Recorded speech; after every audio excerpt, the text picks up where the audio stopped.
வணக்கம். போன பதிவில் அந்த சீதளபதி கோயில் பற்றி பார்த்தோம். இப்போ திதியெல்லாம் கொடுத்து முடிச்சிட்டு கிளம்ப ரெடி ஆகியாச்சு. நான் கார் ஸ்டார்ட் பண்ணும்போது ஒருத்தர் வந்து ஒரு ஹெல்ப் கேட்டார், என்ன மெயின் ரோடில் ட்ராப் பண்ண முடியுமா அப்படின்னு சொல்லிட்டு. சரி, நம்ம தனியாக தானே போகிறோம் வாங்க அப்படின்னு சொல்லிட்டு, அப்புறம் அவர் எங்கேருந்து வராரு அப்படின்னு கேட்டோம்னா, அவர் சென்னையிலேருந்து ஏர்லி மார்னிங்கே இங்கே வந்திருப்பார் போல், அவங்க அப்பாவுக்கு திதி கொடுக்கறதுக்காக. பேக்ரவுண்டில் அவரோட வாய்ஸ் தான் கேட்குது. இந்த சீதளபதி கோயில் முடிச்சுட்டு அவர் ஆக்சுவலாக நாதன் கோயில் அப்படிங்கிற ஒரு ஊருக்கு போகணும். அப்புறம் வந்து கும்பகோணத்தில் வீரபத்ர சாமி கோயில் பார்க்கணும் அப்படின்னு சொல்லிக்கிட்டு இருந்தார். நான் ஏதாவது நடுவில் கோயிலுக்கு போகிறேன்னா நீங்கள் போங்க நானும் வரேன் அப்படிங்கிற மாதிரி சொன்னார். இப்போ நாங்கள் கிளம்பும்போது அரவுண்ட் 10:30 மார்னிங்கு 2 பேருமே சாப்பிடாம தான் இருந்தோம்.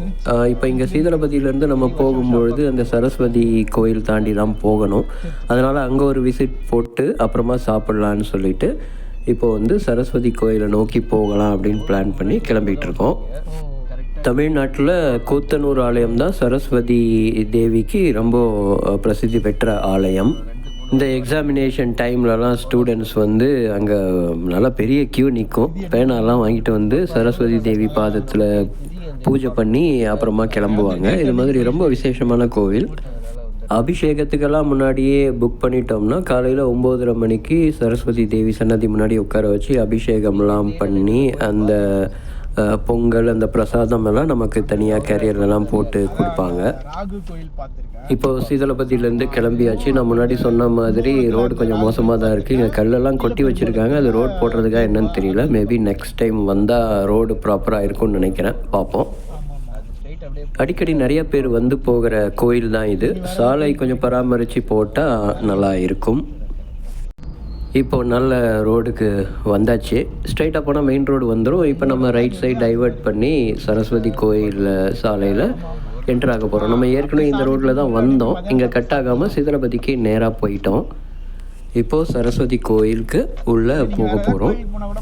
கூட வந்த நண்பருடைய குரல் தான் பேக்ரவுண்டில் கேட்குது. இப்போது சரஸ்வதி கோயில் நெருங்கிக்கிட்டு இருக்கோம். அங்கே போயிட்டு அர்ச்சனைக்கு பொருட்கள், அப்புறம் கொஞ்சம் நோட் புக்ஸு, அப்புறம் சரஸ்வதி எண்ணெய் பாத்திரத்தில் வைக்கிறதுக்காக பேனாக்கள் இதெல்லாம் வாங்கிக்கிட்டு உள்ள கோயிலுக்கு போக போகிறோம். இப்போ நேராக நமக்கு அந்த கோயிலுடைய வாசல் தெரியுது. காரை பார்க் பண்ணிவிட்டு அங்கே போகணும். இப்போ நம்ம போகிற பாதை ஒரு வழி பாதை மாதிரி. இப்படியே நேராக போயிட்டு நம்ம வந்து மெயின் ரோட்டில் போய் அது ஜாயின் ஆகும். போகும்பொழுது அந்த வழியாக நம்ம போக போகிறோம். ஸோ காரை நிறுத்திட்டு நானும் நண்பரும் உள்ளே போயிட்டு சாமி திருப்தியாக கும்பிட்டுட்டு அப்புறமா அங்கேருந்து கிளம்புறோம். இப்போது நேரம் காலையில் 11 மணி நெருங்கிட்டுருக்கு. அதனால் போயிட்டு ஒரு டிஃபன் சாப்பிட்டுட்டு அதுக்கப்புறம் பயணத்தை ஆரம்பிக்கலான்னு பிளானு. ஸோ இப்போ அந்த மெயின் ரோடை பிடிச்சி நம்ம அந்த பூந்தோட்டம் பாலம் என்ட்ராகி அங்கே கொஞ்சம் ஹோட்டல்ஸ் இருக்கும், அங்கே சாப்பிட்டுட்டு கிளம்பலான்னு பிளானு. தூரத்தில் அங்கே மெயின் ரோட் தெரியுது. இப்போ லெஃப்ட்டு டைவர்ட் பண்ணி அந்த பாலத்தை கிராஸ் பண்ணி பார்க் பண்ண போகிறோம். ஏன்னா அங்கே ரெகுலராக இந்த ஊருக்கு வரும்பொழுது அங்கே பக்கத்தில் சரஸ்வதி கேஃபே அப்படின்னு ஒரு ஹோட்டல் இருக்கும். அங்கே தான் எப்பவுமே சாப்பிட்றது. சின்ன ஹோட்டல் தான். சரி, டிஃபன் கொஞ்சம் கிடைக்கும். சீதளபதி வர்றதுக்கு இந்த ரூட்டில் தான் வந்தேன். ஆக்சுவலாக இந்த ரூட்டில் பயணிச்சுட்டு நமக்கு லெஃப்ட் கட் ஆகும். அந்த காரைக்கால் திருநள்ளாறு ரோட்டில் போயிட்டு இன்டர்செக்ட் ஆகும். அங்கே திரும்பி நம்ம கும்பகோணம் பாதையில் தான் பயணிக்கணும். இந்த ரூட் நம்ம போன பதிவில் சொன்னது தான். திருவாரூர் மயிலாடுதுறை சாலை. இதில் போயிட்டு இருக்கும்பொழுது தான் நமக்கு அந்த காரைக்கால் திருநள்ளாறு ரோடு இன்டர்செக்ட் ஆகும். இப்போ சாப்பிட்டுட்டு நமது பயணத்தை ஆரம்பித்தாச்சு. இன்னும் கொஞ்சம் நேரத்தில் நம்ம அந்த லெஃப்ட் டைவர்ட் பண்ண போகிறோம். ஸோ இந்த பாலம் கிராஸ் பண்ணாலே லெஃப்ட் டேர்ன் ஆகும். கும்பகோணம் ரூட்டில் போகணும். நாங்கள் ஒரு 11 மணி பக்கமாக கிளம்பணும். இப்போ பிளான் என்ன அப்படின்னு சொன்னால், திருவிடை மருதூரில் இருக்கிற ஸ்ரீ மகாலிங்க சுவாமிகள் கோயிலுக்கு போகலான்னு பிளான். ஆக்சுவலாக 12 மணிக்கு அது பூட்டிடுவாங்க. இப்போ இந்த சாலையில் நம்ம பயணிக்கும்பொழுது இப்போ ஒரு டைவர்ஷன் வரும். லெஃப்ட்டு போனால் கும்பகோணம், ரைட் சைட் போனால் ஆடுதுறை ரீச் ஆகிட்டு அங்கேருந்து அந்த திருவிடை மருதூர் கொஞ்சம் பக்கம்தான். திருவிடை மருதூருங்கிற ஊர் வந்து கும்பகோணத்துலேருந்து 8 கிலோமீட்டர் தொலைவில் இருக்குது. திருவிடை மருதூருக்கு அடுத்து திருபுவனம் வரும். பட்டு சேலைகளுக்கு ரொம்ப ஃபேமஸ். அந்த இடத்துல சரபேஸ்வரர் ஆலயம் இருக்குது. அந்த ஆலயத்தில் வந்து ஞாயிற்றுக்கிழமை ராகு காலத்தில் அர்ச்சனை பண்ணுறது ரொம்ப விசேஷம் அப்படின்னு சொல்லுவாங்க.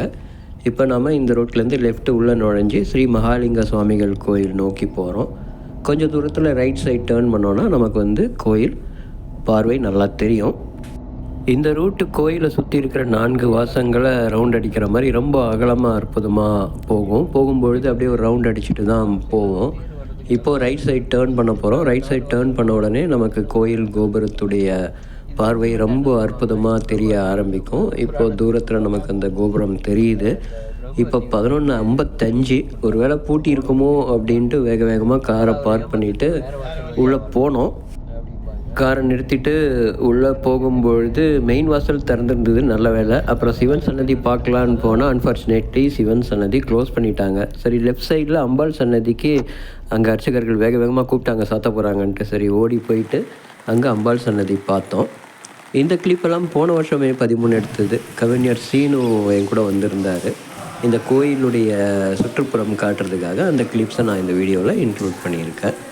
இது கோயிலுடைய தெப்பக்குளம். ரொம்ப க்ளீனாக அருமையாக இருக்கும். இந்த தலத்தோட விசேஷம் பிரம்மஹத்தி தோஷத்தை நிவர்த்தி செய்யும் ஒரு தலம். அது மட்டும் இல்லாமல் தமிழ்நாட்டில் ஒரு நட்சத்திரத்துக்கும் ஒரு கோயில் இருக்கும்பாங்க. அந்த நட்சத்திரம் அன்னைக்கு அந்த நட்சத்திரக்காரர்கள் அந்த கோயிலை போயிட்டு தரிசிக்கிறது விசேஷம்பாங்க. அப்படி போக முடியாதவங்க தன்னுடைய நட்சத்திரம் அன்னைக்கு திருவிடைமருதூர் தரிசிக்கலாம் அப்படின்னு சொல்கிறதும் கேள்விப்பட்டிருக்கோம்.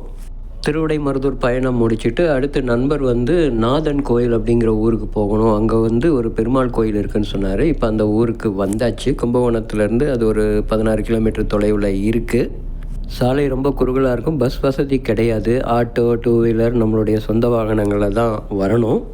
இந்த ஊர் பேர் நாதன் கோயில்னு சொன்னாலும் புராணத்தில் இதுக்கு நந்திபுர விண்ணகரம் அப்படின்னு சொல்கிறாங்க. இந்த கோயிலை வழக்கமாக நந்தி தேவர் சிவனை தான் தரிசிப்பார். ஆனால் இந்த இடத்துல நந்தி விஷ்ணு பகவானை வணங்குறதா சொல்கிறாங்க. அதனால தான் பேர் நந்திபுர விண்ணகரம். நந்திக்கு ஒரு முறை அவர் வைகுண்டத்தை பார்க்க போகும்போது ஒரு சாபம் ஏற்பட்டு அந்த சாபத்தை நிவர்த்தி பண்ணுறதுக்காக இந்த தலத்தில் விஷ்ணுவை நோக்கி தவம் பண்ணதாக சொல்லப்படுது. இந்த கோயிலை நான் இது வரைக்கும் பார்த்ததில்லை. அதனால் நண்பருடைய தயவால் நானும் இந்த கோயிலுக்கு வந்திருக்கேன். இந்த கோயிலுக்கு நாங்கள் வரும்பொழுது ஆல்மோஸ்ட் 12:45 மணி மதியம் ஆயிடுச்சு. கோயில் அவ்வளோதான் பூட்டி இருக்குன்னு நினச்சோம். எங்களுடைய லக்கு தஞ்சாவூர்லேருந்து அன்றைக்கி ஒருத்தவங்க வந்திருந்தாங்க. அவங்களுக்காக கொஞ்சம் அந்த கோயிலை திறந்து வச்சுருந்தாங்க. ஃபோன் பண்ணிவிட்டு அவங்க வந்ததுனால அவங்க பூஜை பண்ணிகிட்டு இருந்தாங்க. நாங்களும் கரெக்டாக உள்ளே போயிட்டு அந்த பூஜையில் கலந்துக்கிட்டு சிறப்பாக இந்த கோயிலை பார்த்துட்டு வந்தோம். மகாவிஷ்ணுவை நந்தியும் பிரம்மா இவங்கெல்லாம் வழிபடுற அந்த காட்சிகள் அந்த மூலஸ்தானத்தில் இருக்குது. இப்போ இந்த கோயில் பற்றி டீட்டெயில்ஸ் பார்க்கலாம். ஸ்ரீ ஜெகநாத பெருமாள் திருக்கோயில், நந்திபுர விண்ணகரம் அப்படிங்கிற நாதன் கோயிலுங்கிற ஊர். 108 திவ்ய தேசங்களில் இதுவும் ஒன்று. நந்தி விஷ்ணுவை வணங்கிய ஒரு தலம் மாதிரி இதை சொல்லுவாங்க. கும்பகோணத்துலேருந்து 16 கிலோமீட்டர் தொலைவில் இருக்குது. மீனராசி ரேவதி நட்சத்திரம்காரர்கள் அந்த நந்திபுர விண்ணகரம் கோயிலை தரிசிக்கலாம் அப்படின்னு சொல்லப்படுது. இப்போது அந்த கோயிலை தரிசிச்சுட்டு அடுத்து அவர் கும்பகோணம் காசி விஸ்வநாதர் கோயில் பக்கத்தில் இருக்கிற வீரபத்ர சாமி கோயிலுக்கு போகணும்னு சொன்னார். இப்போ அந்த இடத்த நெருங்கிட்டு இருக்கோம். மகாமகம் குளமை சுற்றி ரவுண்ட் அடிச்சுட்டு அங்கே காரை பார்க் பண்ண போகிறோம். கூகுள் மேப்ஸை போட்டுக்கிட்டு தான் போகிறோம். நீங்கள் உங்களுடைய டெஸ்டினேஷன் ரீச் பண்ணிட்டீங்க அப்படின்னு சொல்லுது. ஆனால் வீரபத்ரசாமி கோயில் எங்கேன்னு தெரியல. அப்புறம் அப்படியே ரைட் ஹேண்ட் சைட் டேர்ன் பண்ணி காரை நிறுத்திட்டு இப்போ பார்க்குறோம் அந்த ஆப்போசிட்டில் ஒரு இடம் இப்போ ரவுண்ட் பண்ணி காட்டுவேன். அந்த கோயில் தான் வீரபத்ரசாமி கோயில் போல் ரோடை கிராஸ் பண்ணி போகணும். காசி விஸ்வநாதர் கோயிலுடைய அருமையான காட்சிகள். பக்கத்தில் குளம், அருமையான தெப்பக்குளம்.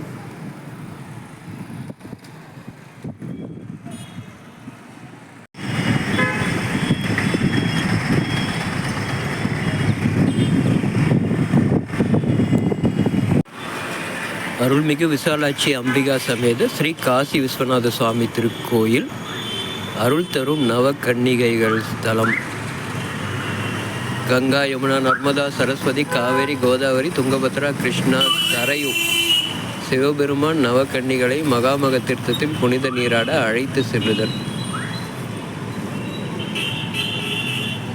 அப்புறம் உடன் வந்த நண்பரை அங்கே ட்ராப் பண்ணிவிட்டு அவர்கிட்டருந்து விடை பெற்றுக்கிட்டு நான் ரிட்டர்ன் ஊருக்கு கிளம்பியாச்சு. நன்றி, வணக்கம்.